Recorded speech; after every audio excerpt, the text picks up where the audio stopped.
성경 말씀 보겠습니다. 구약 성경입니다. 사사기 1장 1절 2절 그리고 사사기 맨 마지막 21장 25절 1장 1절 2절 먼저 봅니다. 같이 읽겠습니다. 시작. 여호수아가 죽은 후에 이스라엘 자손이 여호와께 여쭈어 이르되 우리 가운데 누가 먼저 올라가서 가나안 족속과 싸우리이까? 여호와께서 이르시되 올라갈지라 보라 내가 이 땅을 그의 손에 넘겨주었노라 하시니라. 21장 25절 마지막 절입니다. 그때 이스라엘의 왕이 없으므로 사람이 각기 자기의 소견에 오른대로 행하였더라. 아멘. 우리는 기도하겠습니다. 사랑하는 주님, 이 시간에 말씀을 묵상할 때 함께 하시고 영광을 받으시옵소서. 우리의 연약함들은 가리워 주시고 주님만 홀로 높임을 받으시기를 원합니다. 부탁하며 예수님의 이름으로 기도합니다. 아멘. 그동안 이사야서를 했는데 1장부터 39장이 끝나고 이제 2부가 40장부터 마지막 장인데 다음으로 하고 이번 주부터는 사사기를 좀 보도록 하겠습니다. 사사기를 좀 보고 끝나면 다시 이사야서로 이렇게 가봤으면 하는 생각이 있습니다. 사사기는 아마 설교를 많이 들은 사람도 있고 뭐 사사기를 처음 들은 사람도 있고, 우리 권사님 중에 예수님 늦게 믿은 사람 혹시 이런 분들은 사사기가 뭐지? 사사가 뭐이지? 이런 분도 있을 수가 있어요. 그래서 사사기라고 하는 거 집에서 한번 쭉 처음부터 끝까지 한번 읽어보시면 아, 이게 이런 내용이구나 이런 생각이 드실 거예요. 중요한 건 사사기를 우리가 오늘 보려고 하는 이유는 사사기가 우리와 어떤 관계가 있고 어떤 의미가 있는지 생각해 보기 위한 겁니다. 이거는 3000년 전의 이야기예요. 이스라엘이라고 하는 한 나라의 역사 이야기인데 굳이 우리가 이걸 왜 알아야 될까요? 성경은 하나님의 말씀이기 때문에 오늘 우리에게 의미가 있는 것이에요. 어떤 사람이 공자가 죽어야 나라가 산다라고 하는 책을 썼어요. 공자가 죽어야 나라가 산다. 이게 무슨 말이겠습니까? 공자가 없어져야 된다는 뜻이 아니라 유교라고 하는 문화에 대한 얘기를 하고 있어요.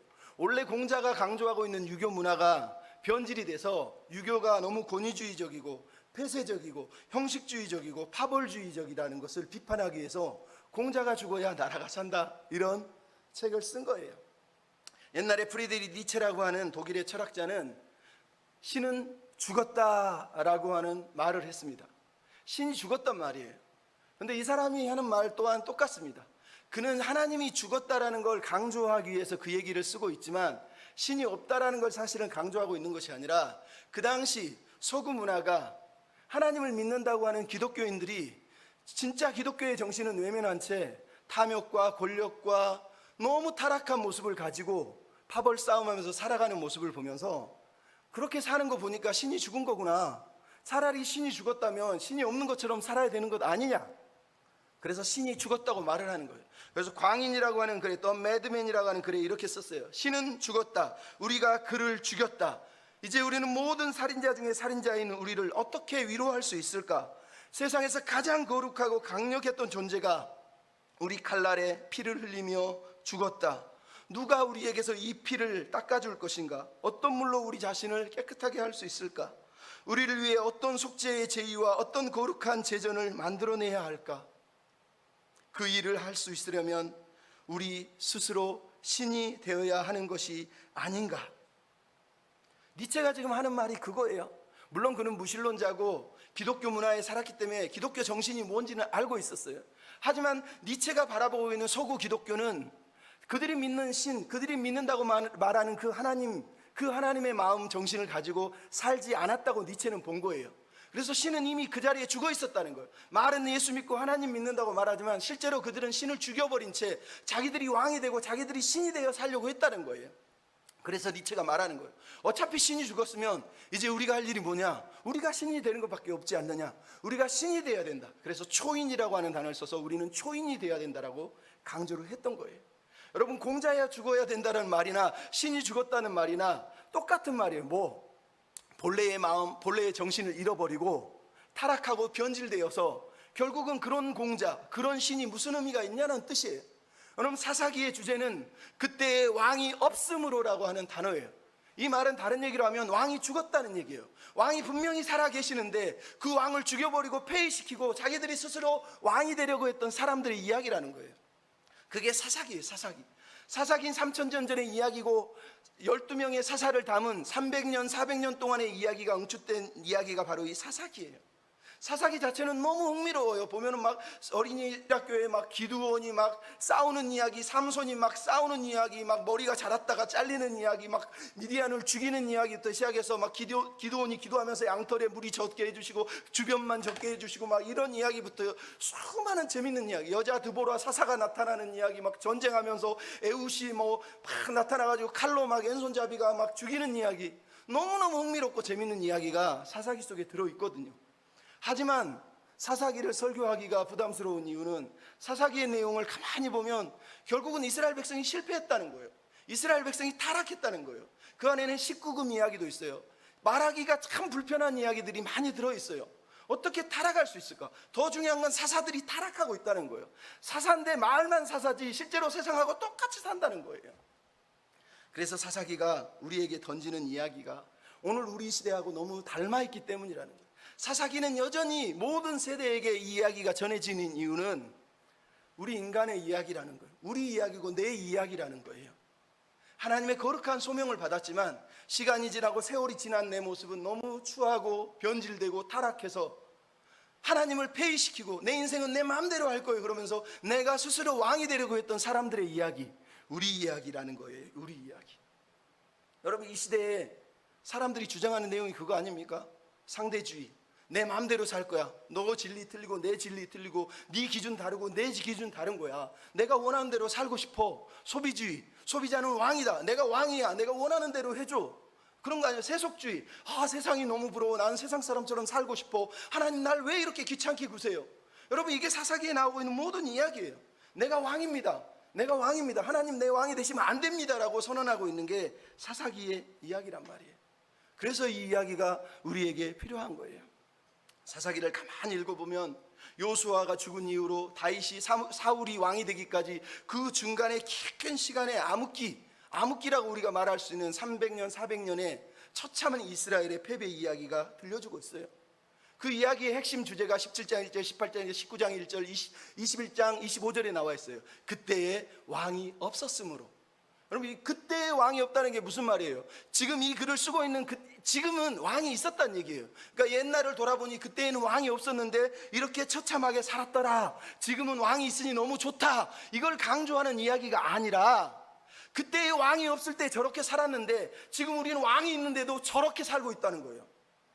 그때의 사사시대는 서로 왕이 되려고 해서 하나님을 폐위시키고 살았는데 지금은 우리가 왕이 있음에도 그 왕을 인정하지 않고 모두가 사사시대와 똑같이 살고 있다는 거예요. 사사시대보다 더 타락해서 살고 있다는 거예요.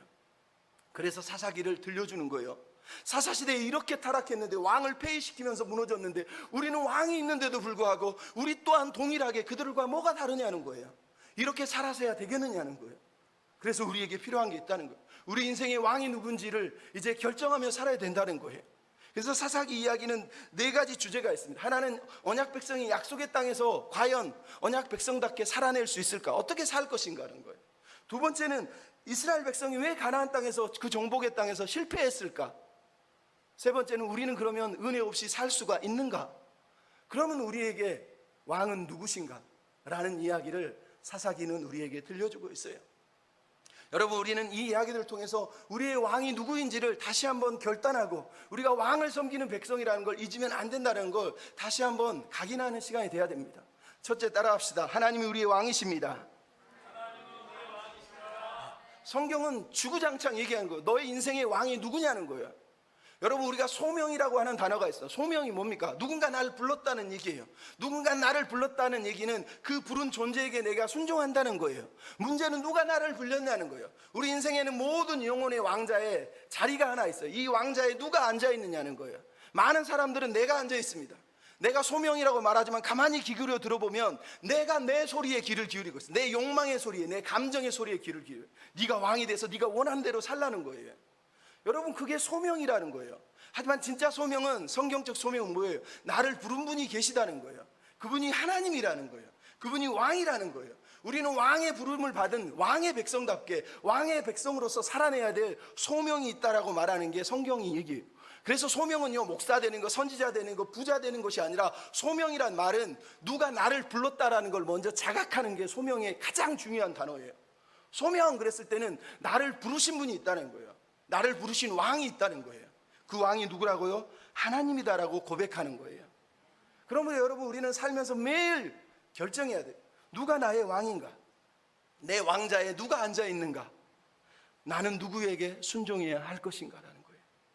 여러분, 우리가 매일 순종을 강요하고 순종을 얘기하고 순종을 찬양하지만 정작 내가 순종하라고 말하고 내가 순종하고 있다는 그 대상이 하나님이 맞는 겁니까? 아니면 내 꿈에 내 욕망에 순종하는 것 아닙니까? 그러면 사사기는 그거를 결정하라고 우리에게 얘기하는 거예요. 누가 당신의 왕입니까? 사사기란 단어의 사사라는 말은 영어로는 더 지어지예요. 사사, 그러니까 이게 무슨 단어인지 모르겠어요. 왜 한문으로 사사라는 말은 가르치는 선생님하고 비슷하잖아요. 근데 영어로 사사, 히브리어로 사사, 쇼페트라고 하는 사사는 결정하다, 심판하다, 판결하다, 이런 뜻이에요. 말 그대로 누군가가 결정을 하는 사람, 판결을 하는 사람, 심판을 하는 사람이라는 뜻이에요. 근데 사사기에 보면 사사가 12명이 나오는데 그 중에 6명 대단한 사사들이 나오는데, 그들을 보면 드보라 아니면 그 외에 몇 명 외에는 판결을 하고 결정을 하는 사람으로 등장하지 않아요. 대부분 사사기의 사사들은 어떻게 합니까? 부족 공동체의 지도자고 독립투사처럼 자기 나라를 지키기 위해서 열심히 싸우는 전쟁 영웅으로밖에 우리에게 보여지지 않아요.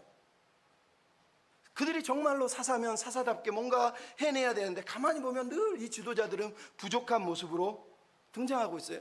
뿐만 아니라 사사들은 전체 공동체를 다 다스리지 않고 있어요. 왜냐하면 사사들의 이름이나 사사들이 대표하는 부족을 보면 다 달라요. 유다 지파에서 나오기도 하고 단 지파에서 나오기도 하고 에브라임 지파에서 나오기도 하고 사사들이 다 달라요. 그들이 전체를 다스린 게 아니라 자기 공동체, 자기 부족만 관리하고 있는 모습을 우리가 성경에서 어렴풋이 보게 된단 말이에요.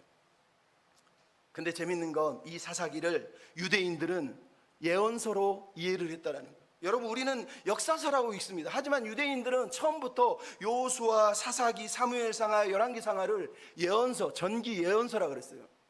여러분, 이게 무척 중요한 거예요. 예언서라는 말이 무슨 말이에요? 우리는 예언 그러면 미래를 바라보고 막 미래에 무슨 일이 일어날기를 가르쳐주는 걸 예언이라고 말합니다. 부분적으로 맞아요. 하지만 성경이 유대인들이 예언을 얘기할 때 이거를 예언서라고 이해한 이유는 예언이라는 의미가 바로 이런 거라는 거예요. 예언이란 말은 하나님의 말씀에 기초해서, 하나님의 역사에 기초해서 과거를 돌아보고 과거를 통해서 오늘을 비판하고 내일을 나갈 길을 열어주는 게 선지자, 예언자가 하는 일이라는 거예요. 예언자가 하는 일은 내가 꿈꿨는데 내가 기도해 볼게, 너 잘 될 거야, 뭐 사업하면 되겠어, 이게 아니라는 거예요. 진짜 예언자는 에레미야에서도 나오지만 하나님의 말씀을 증거하고 그 말씀대로 안 사면 너는 멸망할 거야, 그 사람이 회개하고 돌아오면 선지자가 예언한 일이 이루어지지 않아도 그 사람은 회개했기 때문에 진짜 예언자라고 성경이 인정하는 거예요. 그러니까 진짜 예언의 핵심은 백성을 바꾸고 변화시키는 거지, 미래에 막 무슨 일이 일어날지, 무슨 뭐 난리가 날지, 무슨 꿈을 꾸는 거에 대해서 가르쳐주는 걸 성경이 예언자라고 사실은 말하지 않는다는 거예요. 예언자 중에 꿈꾸는 사람이 있고 그걸 얘기해주는 사람이 있었을 뿐이지, 진짜 예언의 의미는 과거의 일, 과거의 역사를 통해서 하나님 말씀을 기초로 오늘을 비평하고 내일에 나갈 길을 준비하는 사람이라는 거예요. 사사기를 그래서 전기 예언서라는 거예요. 왜 사사기가 과거의 일을, 그 400년, 300년 동안의 그 처참한 이야기를 들려주겠습니까? 그 과거의 이야기를 돌아보면서 오늘 우리는 제대로 살고 있는지, 이 말씀대로 살고 있는지 예언적 기능을 하고 있다. 이게 예언적 기능이라는 거예요. 예언은 그래서 항상 말씀에 기초하는 거예요. 말씀 없이 자기 꿈 꾸면서 내가 어제 꿈 꿨는데 하나님이 너한테 이렇게 하라고 그랬어, 그거는 개나 줘도 됩니다. 진짜 예언은 말씀에 기초하는 거예요. 말씀에. 그럼 진짜, 여러분, 그러면 오늘 본문 1절은 뭐라고 돼 있어요? 여호수아가 죽은 후에, 이게 시작하고 있어요. 여러분, 여호수아가 죽은 후에라는 단어가 왜 중요할까요? 사사기는 필연적으로 여호수아를 불러들이고 있어요. 여호수아가 어떤 사람입니까? 우리가 다 알잖아요. 특히 여호수아 24장에 보면 여호수아가 이스라엘 백성을 다 모아놓고 죽기 전에 이렇게 경고합니다. 너희들 이방신을 다 때려치우고, 치워버리라고 그래요. 치워버리라고. 이방신을 치워버리고 여호와만 섬겨라 라고 요청을 합니다. 안 섬길 거면 상관없지만 우리와 우리 가족은 여호와만 섬기겠다 그럽니다. 그랬더니 백성이 무려 3번이나, 한글로 따지면 4번이 등장하는데, 우리는 결단코 이방신을 섬기지 않고 여호와만 섬기겠습니다라고 3번이나 강력하게 다짐을 하고 있는 내용이 여호수아에서 24장에 등장을 하고 있어요. 결국은 이 이야기가 무슨 얘기겠어요? 과연 이스라엘 백성은 여호수아에게 다짐한 대로 정말로 하나님의 언약을 지키고 하나님의 말씀대로 가나안 땅에서 하나님만 섬기는 백성으로 살아낼 수 있을까라고 하는 질문을 우리에게 던진다는 거예요. 근데 사사기의 뚜껑을 딱 열었더니 문제가 생겼어요. 뭐요? 여호수아가 죽은 후에라는 거예요. 여러분, 이게 왜 심각하죠? 그 이전은요, 모세가 있어요. 모세가 모든 걸 다 결정해 줬어요. 여호수아가 있을 때는 여호수아가 다 결정해 줬어요. 백성들이 고민할 게 없어요. 근데 여호수아가 죽은 후에 이제 누가 있어야 돼요? 여호수아의 후계자가 있어야 되잖아요. 모세가 있었고 모세는 후계자 여호수아를 세웠는데 여호수아가 죽은 후에 후계자를 세우지 않았어요. 그리고 오늘 본문에서 누가 등장합니까? 이스라엘 자손이라고 1절에 얘기합니다. 여호수아가 죽은 후에 이스라엘 자손이 여호와께 물었다는 거예요. 여러분, 그전에는 모세가 기도했고 모세가 결정했고 여호수아가 기도했고 여호수아가 결정했는데 이제는 리더십이 누구에게 넘어갔어요? 이스라엘 자손들에게 넘어갔다는 거예요. 이스라엘 백성들이 이제 스스로 결단하고 스스로 기도하고 스스로 하나님의 뜻을 물어보고 사는 현장 상황이 벌어졌다라고 우리에게 말씀을 하고 있는 거예요. 마치 사도행전하고 똑같아요. 예수님이 살아계실 때는 예수님이 결정했어요. 돌아가시기 전에는 사도들과 더불어 12사도가 열심히 사역했어요. 근데 신약시대 교회 시대가 어떻게 됩니까? 예수님도 떠나시고 사도들도 떠나시고 이제는 교회가 알아서 해야 돼. 각 교회의 지도자들이 알아서 해야 돼. 결정을 해서 판단을 해야 되는 시대가 된 거예요. 그러니까 사사기도 마찬가지예요. 여호수아서는 사도행전하고 같아요. 막 열정적으로 영적 전쟁을 벌이는 모습이라면 이제 사사기는 말 그대로 교회 시대예요. 교회들이 모여가지고 자기들이 지도자를 세우고 자기들이 결정하고 자기들이 싸워서 이겨내야 되는 그런 상황이 벌어진 거예요. 과연 그들은 여호수아에게 3번이나 다짐했던 그 약속을 지킬 수 있을까요? 성경은 그렇지 못했다고 얘기하고 있어요. 사사기를 보면 지도자들이 없어서 방황하고 있어요. 각 지도자들이 어쩌다 한 번씩 사사로 세워지는데 다 자기 부족만 챙기고 있어요. 심지어 타락하고 있어요. 심지어 자기 욕심에 몰락하고 있어요. 왕이 되려는 사람도 있었다고 성경이 우리에게 들려주고 있어요. 진짜 사사, 마지막 사사인 사무엘만 그나마 전국을 돌아다니면서 사사로서의 왕처럼 다스리지 나머지 사사들은 그 일을 감당하지 못하고 있어요. 사사가 진짜 없는 거예요. 왜 없을까요? 이스라엘 백성들에게 판결을 맡겼는데 그 판결의 결정권이 사실은 누구에게 있었어요? 하나님께 있었단 말이에요. 오늘 본문 1절에 나온 것처럼 여호와께 물었다는 거예요. 모세도 여호와께 물었고 여호수아도 물었고 이제 이스라엘 자손이 물고 있는 거예요. 문제는 그들이 묻고 있는 그분이 진짜 그들이 원하는 답을 해줄 수 있는 분이라고 믿고 믿었냐는 거예요. 사사기를 가만히 보면 처음에는 그렇게 믿었다라는 걸 알 수 있어요. 여러분, 1장 1절은 여호와께 묻자오되 나오고 20장 18절에도 이스라엘 자손이 여호와께 하나님께 묻자오되 또 등장을 합니다. 이게 무슨 얘기인지 아세요? 1장에서는요 이스라엘 백성이 가나안 땅 정복을 할 때 전쟁을 하면서 하나님께 묻습니다. 근데 10장 10 넘어가면 무슨 얘기가 나오냐? 이스라엘 백성이 가나안하고 전쟁하는 게 아니라 이제는 베냐민 지파 자기 지파하고 전쟁을 하면서 하나님께 기도를 하고 있어요. 분명히 둘 다 묻고 있지만 사사기 1장에서 묻는 사람들은 진짜로 하나님의 뜻을 묻고 있는 거지만 사사기 18장, 20장, 21장에서 묻고 있는 기도의 내용은 뭐냐? 자기 욕망을 위해서, 자기 꿈을 위해서 하나님께 묻고 있었다는 얘기예요. 그들은 진짜 사사가 하나님이라는 걸 알고 있으면서도 하나님께 결정을 맡기는 게 아니라 자기 꿈에 결정을 맡기고 하나님께 의견을 물어봤다는 거예요. 그럼 이게 사사기의 비극이에요. 처음에는 분명히 여호와께 물어서 시작했는데 마지막도 여호와께 묻고 있는데 그 마음의 동기가 뒤틀려 있다는 거예요. 처음에는 하나님의 영광을 구하는 것처럼 기도했는데 마지막에 보니까 자기 욕망을 위한 기도예요. 저 지파를 당장 없애버리자. 우리 지파 중에 저 베냐민 지파는 다 몰살시키자. 이게 어떻게 하나님의 뜻이고 하나님의 꿈이겠어요? 그렇게 1장과 21장은 다른 이야기를 우리에게 들려주고 있는 거예요. 그게 인간의 이야기라는 거예요. 여러분, 그럼에도 사사기가 강조하는 게 뭐냐? 사사가 누구라고요? 바로 하나님이라는 거예요. 여러분, 사사기 11장 27절에 보면 사사기에 처음으로 등장하는데 하나님이 사사다라는 단어예요. 심판하시는 하나님이 계시니, 심판하시는 여호와께서 계시니, 이 단어가 사사기 딱 중앙에 처음으로 등장을 해요. 이게 무슨 얘기냐? 사사기의 진짜 사사는 누구냐? 하나님이시라는 거예요. 하나님. 사사기 1장 1절에서 그들이 물었던 것처럼 평생 하나님께 물어보고 하나님의 명령에 순종하고 하나님의 뜻에 순종하는 게 이스라엘 백성이들이 해야 될 일이었다는 거예요. 근데 그들이 그 소명의 책무를 잃어버렸다는 거예요. 다시 말씀드리지만 소명이라고 하는 건 무엇을 할까요? 어떤 일을 할까요가 아니라 누가 나를 부르셨는지, 누가 나를 불러서 말씀하고 있는지를 먼저 결정하는 게 소명의 이야기예요. 이스라엘은 그 일에 실패했다고 성경이 말을 하고 있는 거예요. 여러분, 그렇게 사사가 사라지고 하나님조차 왕으로 사사로 섬기지 못하면 무슨 일이 벌어집니까? 소명이 없다는 얘기는 목적이 사라진다는 거예요. 목적이 사라지면 내 목적이 생기고 내 목적대로 사는 거 아니겠어요? 그래서 여러분 사사기 우리에게 들려주는 거예요. 삶의 목적이 무엇이냐는 거예요. 따라서 합시다. 하나님의 비전을 놓치지 맙시다.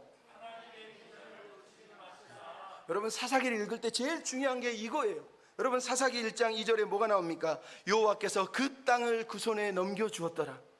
누가 올라갈까요? 유다가 올라가라 그러면서 여호와께서 그 땅을 그 손에 넘겨줬다라고 오늘 본문이 말하고 있어요. 그리고 이게 무척 중요한 거예요. 왜 이스라엘 백성이 타락했고 사사기는 왜 이스라엘 백성이 실패했다고 말할까요? 그들이 비전을 잃어버렸어요. 무슨 비전? 하나님의 꿈, 하나님의 비전, 하나님이 그 땅을 주신 이유를 잊어버린 거예요. 여러분 이 호수아서는 신명기는 하나님이 당신의 꿈을 품고 이스라엘 백성들을 가나안 땅에 심는 이야기가 등장해요. 근데 사사기에 등장하는 이스라엘 백성들은 하나님이 그 땅을 주셨는데 그 땅에 왜 심으셨는지, 그 땅에 왜 자기들을 보내셨는지를 잊어버리고 자기들이 자왕이 돼서 자기들이 원하는 대로 그 땅에서 살려고 했다는 이야기가 바로 사사기 이야기라는 거예요.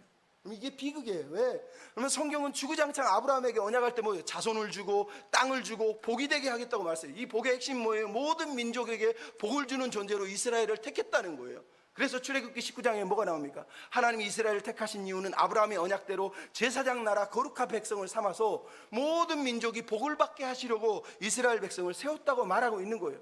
그리고 신명기부터 여호수아까지 이야기가 뭡니까? 하나님은 자손도 주셨어요, 땅도 주셨어요, 그리고 복의 존재가 되도록 복도 주셨어요. 중요한 건 이스라엘 백성이 남은 과제가 정말로 그 사명, 그 하나님의 비전대로 이제는 거룩한 백성이 되고 거룩한 나라가 돼서 많은 민족에게, 많은 사람들에게 복을 주는 존재로 살아내느냐 하는 것이 가장 중요한 핵심이었다는 거예요. 하나님이 그 땅에 심은 이유는 가나안 땅에서 그 비전의 백성답게 하나님의 거룩한 백성이 되고 전시 백성이 돼서 많은 사람들에게 하나님 믿는 사람은 이렇게 사는 거야 라는 걸 보여주는 그 백성으로 살기 위해서 그 땅에 딱 심어두셨다고 말하는 거예요. 근데 이스라엘 백성이 그렇게 살았다고요? 아니요. 우리가 21장 25절에 읽었잖아요. 어떻게 해요? 자기의 소견대로 살았다는 거예요.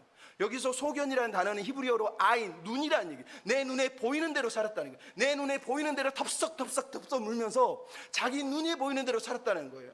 그래서 여러분 성경이 중요한 게 뭐예요? 하나님의 시선과 우리의 시선이 그래서 대립하는 거예요. 진짜 믿음의 사람은 내 시선을 내려놓고 하나님의 시선으로 세상을 보는 거예요. 하나님이 생각하는 걸 생각하고 하나님이 꿈꾸는 걸 꿈꾸는 게 하나님의 백성의 소명이라니까요. 이스라엘 백성이 그 소명을 잃은 거예요. 하나님이 왜 이 땅에 심었는지, 내가 왜 여기서 살아야 되는지, 하나님의 눈으로 이 땅을 바라보면 내가 모든 민족에게 복이 돼야 되겠구나, 이런 결단을 했어야 되는데 가나안 땅에 딱 들어가니까 먹고 살기가 너무 편안하고 가진 게 많고 주변을 보니까 농업문화인데 유목민으로 살았던 자기보다 너무너무 안정적이에요. 풍요로워요. 하나님 안 믿는데 너무 행복하고 부유해 보여요. 그러니까 자기들도 그런 민족이 부러운 거예요. 거기다가 정치 주도자가 한 명 있어가지고 막 다스리는 거 보는데 뭔가 무척 조직적이라는 거예요. 그러니까 정치적인 권력과 힘이, 개인이 힘을 가지면 저런 힘을 발휘하는구나, 우리도 힘을 갖고 싶으라고 하는 욕망이 생겼다는 거예요. 경제적인 풍요와 정치적인 권력과 힘에 대한 욕망이 그들의 마음에 싹트기 시작하니까 하나님의 비전이 눈에서 사라진 거예요. 말 그대로 자기의 소견대로 살았다는 얘기를 하는 거예요. 그래서 소견이 여러분 한문으로 이렇게 쓸 수 있어요. 작은 견해.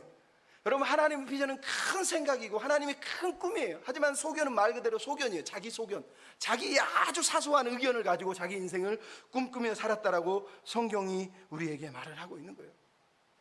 여러분 근데 이거를 언제 어떻게 경고했으면, 신명기에 보면, 신명기 31장에 보면 모세가 죽기 전에 이스라엘 백성을 모아놓고 이렇게 얘기합니다. 여호와께서 모세에게 이르기에 이 백성이 그 땅으로 들어가면 나를 버리고 내가 맺은 언약을 어길 것이라. 그들이 먹어 배부르면 살찌면 돌이켜서 다른 신을 섬기고 나를 멸시하고 내 언약을 어길 것이다. 신명기는 아직 가나안 땅에 들어가지도 않았는데 하나님이 이미 그들의 성품을 아세요. 인간의 완악함을 아세요. 그래서 저놈들이 나를 버릴 거라고 얘기합니다. 여호수아도 아까 24장 19절 20절에 여호수아가 얘기합니다. 백성들이 우리는 여호와를 섬길게요 그랬더니 여호수아가 백성에게 이르기를 너희가 여호와를 능히 섬기지 못할 것은 그는 거룩한 하나님이요 질투하시는 하나님이요 너희 잘못과 죄를 사하지 아니할 것이라. 너희가 만일 여호와를 버리고 이방을 섬기면 너희에게 복을 내리신 후에라도 돌이켜 재앙을 내리고 너희를 멸하실 것이다. 여호수아는 지금 죽기 전에 모세처럼 다시 한번 경고를 해요. 너희들 너희 본성을 잘 알잖아. 너희가 하나님의 시각을 잃어버리면, 하나님의 비전을 잃어보면 너희들은 당장 세상의 이방신을 따라갈 텐데 하나님이 복을 내리신 후에 다시 돌이켜서 복을 다 빼앗아가고 너희를 멸망시킬 거라고 경고를 했다는 거예요. 근데도 이스라엘 백성들은 하나님의 말씀을 듣지 않았다는 거예요. 여러분 그게 중요한 거예요. 속담에 이런 게 있어요. 생각한 대로 살지 않으면 사는 대로 생각하게 된다는 거예요. 여러분 여기서 중요한 게 생각이에요. 생각대로 산다는 건 성경적으로 얘기하면 하나님의 생각대로 살지 않으면 내 생각대로 살게. 내가 막 살아내고 그게 내 생각이라고 믿어요. 여러분 세상의 욕망에 치여서 사면 생각이 하나님의 비전이 사라지면 내가 살고 있는 세상의 환경이 이게 내 꿈이 되고 내 비전이 되고 내 욕망이 되고 그래서 나도 저렇게 살고 싶어가 돼버리는 거라는 거예요. 그게 비참한 거예요. 그래서 여러분 하나님의 백성은 비전을 놓치면 안 되는 거예요. 이스라엘 백성은 가나안 땅에 심으신 이유를 잊어버리면 안 돼요. 오늘 우리에게 똑같은 얘기를 하는 거예요. 하나님을 믿는다면 하나님 나라를 위해 살겠다면서 왜 지금 와서는 네 꿈에 네 욕망에 목을 메고 사느냐고 물어보는 거예요. 왜 네 자랑하려고 네 욕망을 드러내고 그렇게 열심히 뛰어다니는 거예요.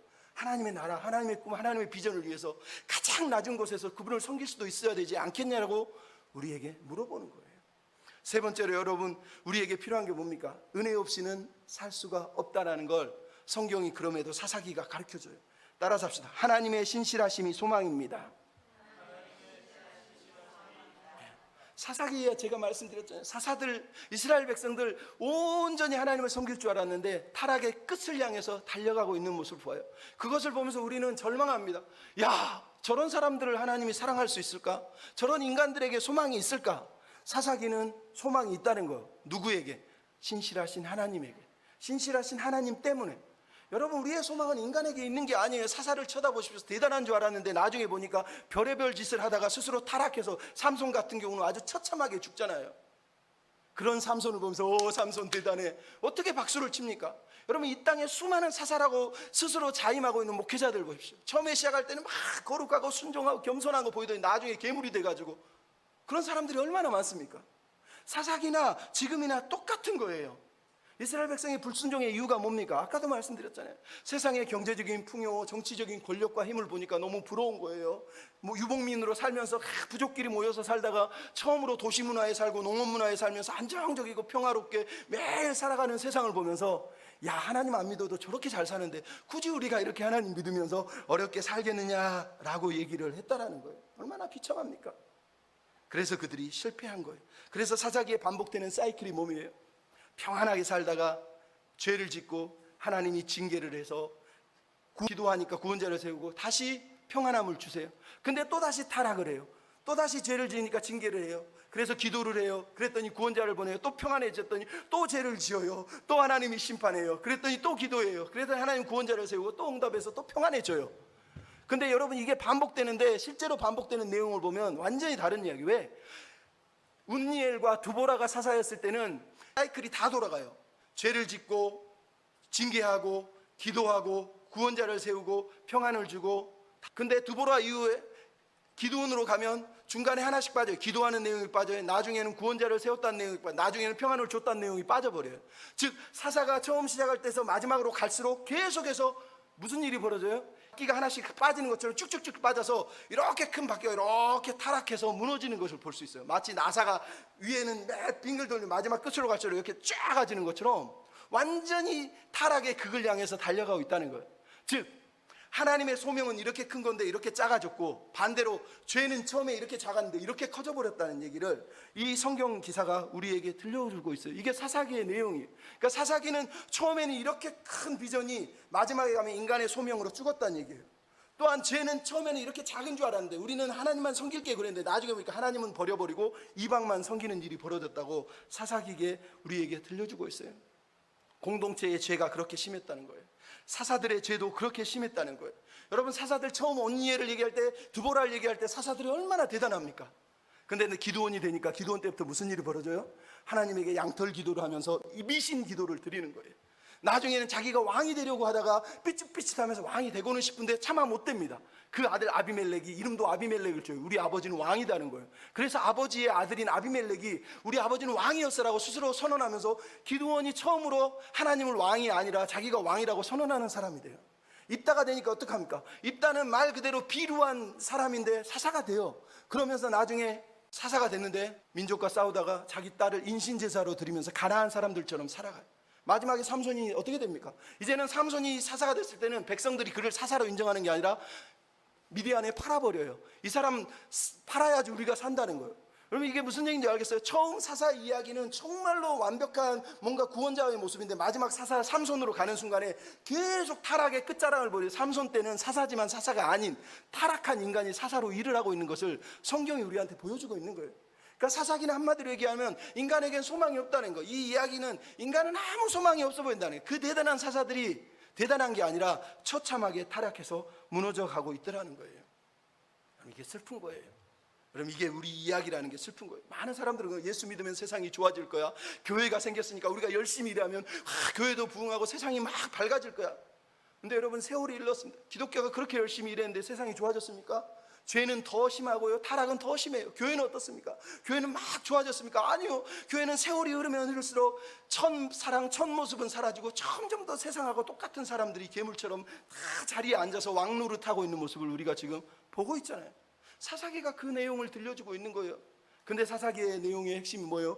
그럼에도 불구하고 하나님이 저렇게 타락한 인간들 무려 12번, 작게 얘기하면 무려 6번이나 계속 죄를 짓고 반복하며 타락하는데도 하나님이 당신이 아브라함과 한 약속을 버릴 수가 없어요. 하나님이 약속한 그 약속을 지키기 위해서 끝까지 이스라엘 백성을 붙들어주고 사사를 또 세우고 저렇게 못난 사사인데도 또 세우고 이러면서 하나님이 이스라엘 백성을 향한 사랑을 포기하지 않는 이야기가 사사기라는 거예요. 그러니까 사사기는 복음이에요. 사사기를 읽는 이유는 사사기를 통해서 우리를 보는 거예요. 우리처럼 타락하고 우리처럼 미련하고 우리처럼 간사하고 우리처럼 그렇게 속이 썩어 있는데 겉으로는 아닌 척하는 우리를 보면서 우리에게 소망이 없어요. 하나님의 약속에, 신실하심에, 복음에 소망이 있는 거예요. 그래서 로마서 6장 1절에 사도가 뭐라고 하냐면 죄가 더한 곳에 은혜가 넘쳤다는 거예요. 여러분, 이 말을 죄 짓는 일을 긍정하는 말이 아니에요. 어떤 사람은 자기가 잘못해놓고 죄를 짓는 게 은혜가 넘쳤어요. 이런 말도 안 되는 얘기를 어떻게 하냐는 거예요.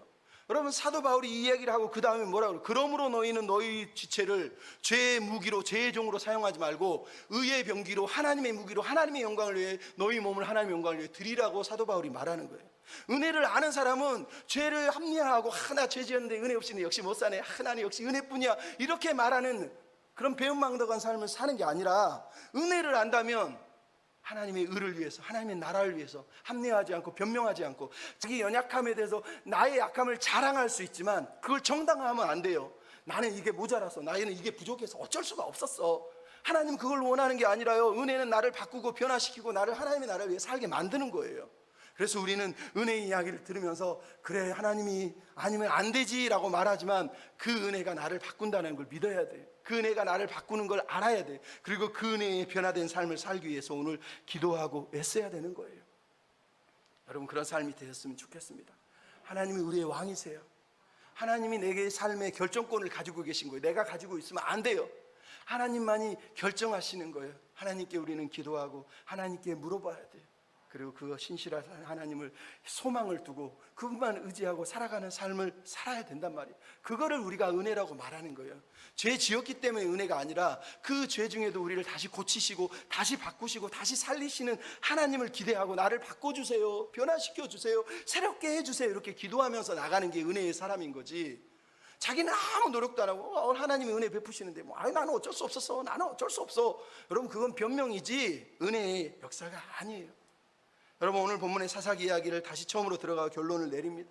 사사기 이야기는 타락의 이야기, 실패의 이야기예요. 모든 사람들이, 사사뿐만 아니라 제사장도, 레위인도, 장로들도, 백성들도 다 자기가 왕이 되려고 했던 사람들의 이야기가 사사기의 이야기예요. 단 한 사람도 하나님을 왕으로 섬기려 하지 않고 마지막으로 갈수록 다 자기가 왕이 되려고 했던 사람들의 이야기라니까요. 이 이야기를 누구에게 들려주고 있다고요? 사사시대가 아니라 사사 이후에 왕정시대를 사람들에게 들려주고 있는 거예요. 결국은 사사기의 핵심이 뭐겠어요? 왕이 있음에도 왕이 없는 사사기처럼 우리가 살아서야 되겠느냐 라고 왕정시대를 비판하고 있는 게 바로 이 사사시대의 이야기라니까요. 중요한 건 그래서 인간 왕의 제도가 아니라 어떤 왕을 세워야 되나, 어떤 왕이 필요한가라고 우리에게 들려주고 있는 거예요. 그럼 성경은 계속해서 하나님을 어떻게, 창세기는 창조의 왕, 모세는 출애굽을 시키면서 온 세상의 왕, 통치자라고 말합니다. 역사서는 하나님이 역사의 주관자 왕이라고 말해요. 시편은 온 우주의 왕이라고 성경해요. 신약 성경은 예수 그리스도가 하나님이 세우신 만왕의 왕이라고 말하고 있어요. 성경은 주구장창 하나님이 우리 인생의 왕이라고 들려주고 있다는 얘기예요. 그럼 우리는 누굽니까? 창세기 1장에 보면 우리는 하나님의 형상, 왕의 형상이에요. 사실은 왕의 형상. 하나님이 왕이시고 우리는 왕을 대신한 부왕, 하나님의 대리자 왕을 말하는 거예요. 사사기가 왜 왕이 없으므로를 계속 강조합니까? 하나님은 왕이시고 우리는 부왕인데 부왕으로서의 그 부왕의 형상답게 살지 못했다라는 걸 우리에게 들려주기 위해서 이 얘기를 하고 있어요. 그래서 여러분, 사사기의 결론은 사사기 21장이 아니라 사무엘상 8장에 나와요. 사무엘 8장에 뭐가 나오죠? 이스라엘 백성이 사무엘이 엄청나게 놀라운 지도력과 말씀의 거룩함으로 사사가 돼서 전국을 다 통치하고 있는데, 어느 날 이스라엘 백성들이 다 모여와서 사무엘에게 예치기를, 우리도 다른 나라처럼 왕이 필요하오니 왕을 세워주십시오 그럽니다. 사무엘이 너무 가슴이 아파서 하나님 어떻게 할까요? 그랬더니 하나님이 한마디 하셨어요. 뭐라 그러죠? 이들이 너를 세린 게 아니라 나를 버렸다. 나를 버렸다는 거예요. 여러분, 사사기의 결론은 사사기 21장이 아니라 사무엘상 8장에 그래서 있는 거예요. 결국은 사사기의 결론이 어디에 나오냐? 하나님을 마침내 마지막으로 끝내 버려버린 이야기가 사무엘상 8장의 이야기라는 거예요. 얼마나 하나님이 마음이 아프셨겠어요. 여러분, 그래서 사울은 어떤 왕입니까? 하나님이 선택한 왕이 아니라 백성이 다른 나라들처럼 세운 왕이에요. 다른 나라들처럼 원해서 어쩔 수 없이 세운 왕이 사울이에요. 다윗은 어떤 왕입니까? 하나님의 말씀과 하나님의 마음에 합한 사람, 죄를 짓지만 겸손하게 회개하면서 낮아진 사람이에요. 왜 이게 중요하죠? 신명기 17장에 보면 하나님이 가나안 땅에 들어가기 전에 모세에게 이렇게 합니다. 혹시나 백성들이 가나안 땅에 들어가서 왕을 요구할 때 너희는 왕의 제도를 가르쳐라. 왕은 자기 병마를 가지면 안 되고, 아내를 많이 두면 안 되고, 자기 재산을 가지면 안 되고, 항상 율법의 말씀을 옆에 두고 하나님이 선택한 자로 형제 중에서 교만하지 않는 자가 왕이 되어야 된다. 이게 하나님이 기대하는 왕의 형상, 부왕인 왕의 모습이에요. 근데 여러분, 사울은 그렇게 살았습니까? 아니요. 사울은 율법을 옆에 두지도 않았고요, 형제 중에 교만해서 고개를 치어들고 병마를 가지고 재산을 가지고 아내를 가지고 자기 맛대로 살았어요. 하지만 다윗은 연약했지만, 형제 중에서 기름 부음을 받았지만 겸손했어요. 하나님 마음에 합한 사람이었어요. 하나님 말씀을 늘 사모했어요. 매 시편에 보면 말씀을 묵상하고 주야로 묵상하며 하나님 뜻대로 살려고 애썼단 말이에요. 비록 다윗은 연약한 사람이지만 하나님이 이 왕을 우리에게 얘기하는 거예요. 왜? 너희들 왕조차, 비록 다윗조차 하나님을 믿지만 그 왕은 부족한 왕이에요. 하지만 하나님이 예수 그리스도라고 하는 진짜 다윗의 후손을 통해서 참 왕을 우리에게 보내시겠다고 하는 약속을 하시잖아요. 그러니까 사사기는 결국은 다윗 시대와 다윗 후대에게 계속 말하는 거예요. 너희에게 왕이 진짜로 없느냐? 진짜 왕이 있다는 거예요. 하나님이 왕이시라는 거예요. 뿐만 아니라 너희들이 부왕으로서 최선의 역할을 감당해야 되는데 결국은 그 일을 감당하지 못하기 때문에 하나님이 마지막 날에 진짜 왕, 참 왕, 부왕이신 예수 그리스도를 보내주실 것이다 라고 우리에게 말씀하고 있는 게 바로 이 사사기의 이야기예요. 그러므로 우리가 오늘 여기서 누가 우리의 왕입니까? 결정하라고 했을 때 우리는 당연히 하나님이 우리 왕이십니다, 예수께서 우리의 왕이십니다라고 결정해야 돼요. 왜? 예수님이 여러분 왕이심에도 불구하고 왕권을 내려놓고 이 땅에 오셔서 종의 몸체를 이기시고 종처럼 사시고 하나님 명령에 순종하시고 하나님 뜻대로 십자가에 오르시면서 철저하게 형제 중에서 교만하지 않고 낮아지셔서 진짜 하나님이 기대하는 왕의 형상을 입은 부왕이 되셨잖아요. 그분이 다시 오실 때 그분은 왕권을 다시 가지고 오셔서 우리를 다스리실 것이지만 지금도 성령 안에서 우리를 다스리시잖아요. 말씀하시고 우리를 통해서 일하시잖아요. 우리에게 물어봐야 돼. 우리는 정말 왕을 섬기고 있는가? 우리 왕이 정말 예수님이 맞는가? 여러분, 매일 하루하루의 삶, 저도 마찬가지예요. 왕을 진짜로 왕으로 모시고 살아가고 있습니까? 여러분 결정할 때, 여러분 기도할 때, 여러분이 나아갈 때 정말로 그분이 왕이냐고 우리에게 물어봐야 된다니까요. 사사시대에도 그랬고요, 왕정시대에도, 심지어 신약시대에도 하나님을 왕으로 섬긴다 그러면서 자기가 왕이 되려고 했던 사람들이 너무너무 많았어요. 지금 이 시대에도 마찬가지예요. 우리 시대와 사사시대는 하나도 다를 게 없어요. 우리가 정말로 왕을 섬기고 있는지, 정말로 왕을 위해서 살아가고 있는지, 여러분 우리에게 해야 될 고백이 그거예요. 내가 그동안 왕으로 살았습니다. 내가 정말로 왕이었군요. 하나님 용서해 주십시오. 내가 이 모든 교만함을 내려놓고 주님을 왕으로 섬기길 원합니다. 내 소견을 내려놓고, 내 꿈을 내려놓고, 내 욕망을 내려놓고 하나님의 나라, 하나님의 꿈, 하나님의 비전을 위해서 주님을 왕으로 섬기고 살겠습니다. 이렇게 결단하는 저와 여러분이 되었으면 좋겠습니다. 여러분, 윤치영이라고 하는 목사님이 한 분 계세요. 어렸을 때 아버지가 이혼을 해가지고 애할머니 집에서 살았어요. 아버지가 없어서 친구들이 놀림을 해서 너무너무 화가 나서 막 어려서부터 막 부모가 죽이고 싶어서 학교만 갔다 오면 어려서부터 마음속에 이혼한 어머니 아버지를 내가 칼로 죽여버릴까 이러면서 살았어요. 그러다가 중학교 때 교회에 갔는데 교회밖에 갈 곳이 없어요. 교회 가서 늘 기도하는데 어느 날 목사님이 야, 예수님이 십자가에서 엘리 엘리 나마 사막단이라고 기도했는데 너 이게 무슨 뜻인지 아냐 그랬더니 예수님 하나님 욕한 것 같은데요? 하나님 왜 나한테 이래요? 이런 것 같은데요? 그랬더니 목사님이 그래요. 그게 아니야. 예수님의 기도의 핵심은 하나님 저를 버리시면서까지 저렇게 저 사람들을 사랑하시나요? 라고 물어본 거야. 하나님은 너의 아버지셔. 너를 사랑해서 자기 아들을 버리신 거야. 그 얘기를 듣고 이 친구가 어려서 감동을 받아 3시간 동안 집에 와서 엉엉 울면서 목사가 돼. 그리고 나중에 호주에 가서 신학교를 다니다가 자기가 원하지 않는 실수로 감옥에 갇히게 돼서 2년 동안 감옥살이를 하게 돼요. 물론 그 내용은 나중에 따로 뭐 시간 있으면 얘기하지만 제가 드리는 말씀이 이거예요. 어느 날 감옥에 갔는데 하필이면 이슬람 사람들이 모여있는 감옥에 들어간 거예요. 이슬람 사람들이 모여있는 감옥에 들어가서 혼자 예수 믿는 사람이 처음에 들어가서 성경을 읽는데 주변에 사람들이 자기를 막 쳐다보더래요. 무시하고 읽었대요. 그 다음 날도 성경을 읽으니까 그때부터 분위기가 이상하더니 이스라엘 사람 중에 아주 건장한 강력한 사람이 와가지고 키 큰 놈이 그러더라는 거예요. 너 예수가 누구냐 물어보더라는 거예요. 예수가 누구냐 물어보더라는 거예요. 그게 무슨 말이에요? 이슬람 사람들은 예수님이 하나님이다라고 말하는 그 순간 이 사람은 생명을 잃을 수밖에 없는 거예요. 그러니까 이 사람이 그걸 너무 잘 알고 있으니까 예수님은 좋은 선생님이죠. 예수가 누구야? 예수가 누구야? 그랬더니 예수님은 좋은 친구 베스트 프렌드예요.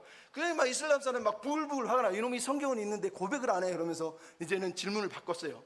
예수가 하나님이 맞냐? 이렇게 물어봤다는 거예요. 근데 이 사람이 그때 담대하고 비겁하면 안 될 것 같아서 예수가 하나님이십니다 그랬더니 이 이슬람 사람 주변에서 소리가 들리니까 몰려와가지고 이 사람을 벽으로 멱살로 잡고 죽이려고 달려들다네요. 내가 너에게 하나님에 대해서 가르쳐줄게. 야 설명해줄게. 예수가 하나님이 설명해줄게. 말을 하는데 말을 듣지가 않고 너무 시끄러운 거 막 자기를 벽에 물고 목을 쥐어잡고 죽이려고 그러는 거예요. 근데 갑자기 그때 성령님이 임하시고 담대함이었어요. 이 사람이 소리를 쳤어요. 모든 사람이 들을 수 있는 큰 소리로 예수님이 하나님이시다. 그 이슬람 사람들이 갑자기 벌벌벌 떨면서 그 자리에 주저앉았어요. 성령이 진짜로 임하신 거예요. 그리고 그 순간 사람들이 조용해졌어요. 그리고 그때부터 이 사람이 전도를 시작하고 감옥에서 전도를 하는 일이 벌어졌어요. 그리고 어느 날 기도하는데 하나님이 그랬다는 아들아 참 고맙다 이랬다는 거예요. 여러분 무슨 얘기 하려고 하시는지 아시죠? 요즘 이슬람이 모여있어요. 이방인들이 모여있어요. 가나안 문화가 자기를 둘러싸고 있어요. 하나님이 예수가 하나님 맞냐? 물어봤다는 거예요. 사사기의 사람들은 뭐라고 그랬어요? 아니요 좋은 분이세요. 착한 분이세요. 늘 기도 들어주시는 분이세요. 위로해 주는 좋으신 분이세요. 근데 진짜 고백이 뭐라고요? 하나님은 우리의 왕이십니다. 하나님은 내 왕이십니다. 하나님은 내 주인이십니다. 예수님이 내 왕이십니다. 이렇게 고백하는 게 우리가 드려야 될 진짜 고백이라는 거예요. 날마다 그렇게 우리가 하나님 앞에 고백하고 사는 저와 여러분이 다 되셨으면 좋겠습니다. 우리 같이 찬양 부르고 기도하고 마칠 때 하나님 내 왕이십니다. 내 주인이십니다. 날마다 내 삶에 통치하여 주시고 간섭하여 주시고 하나님 뜻을 이루어 주시옵소서. 내 삶을 다 드리고 섬기고 살게 해주십시오. 이렇게 고백하며 나아가는 저와 여러분이 됐으면 좋겠습니다. 아멘. 나의 삶의 예수의 나의 삶의 예수의 흔적이 있으니 나는 오직 주님만 나는 오직 주님만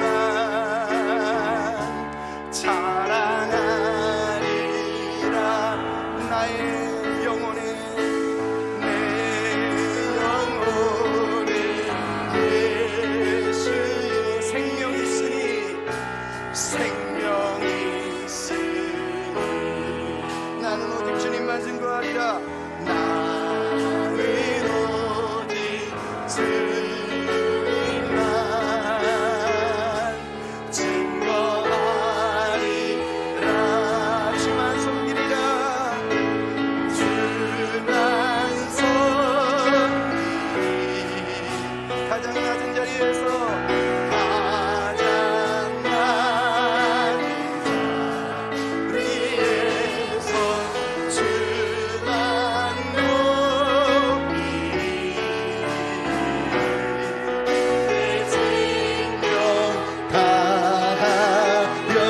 섬기리라.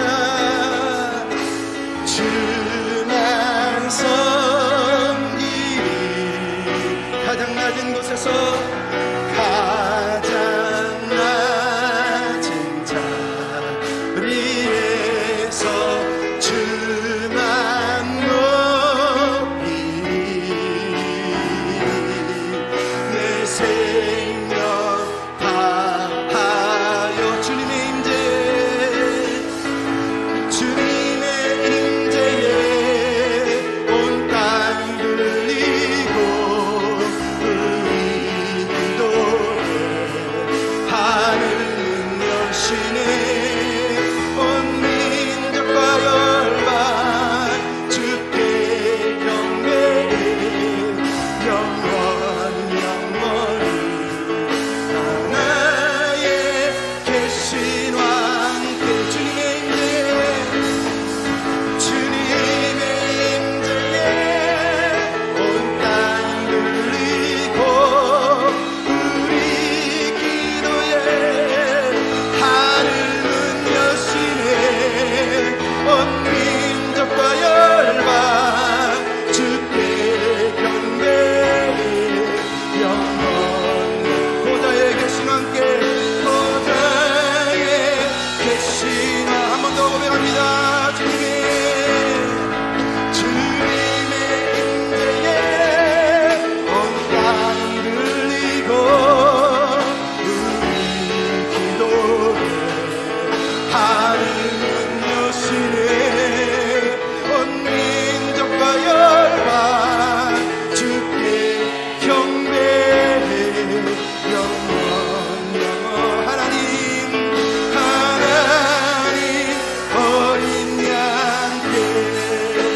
우리 말씀을 생각하며 기도할 때 하나님 나의 왕이십니다. 하나님의 명령을 따라 하나님의 비전을 따라 살게 하여 주시고 하나님의 은혜 붙잡고 왕 되신 주님 의지하여 나아갈 수 있도록 날마다 힘주시옵소서. 나의 주님 나의 왕이십니다. 나의 하나님이십니다. 결정하여 주시고 순종하게 해주시옵소서. 같이 기도하며 나아갑니다. 살아계신 아버지 하나님,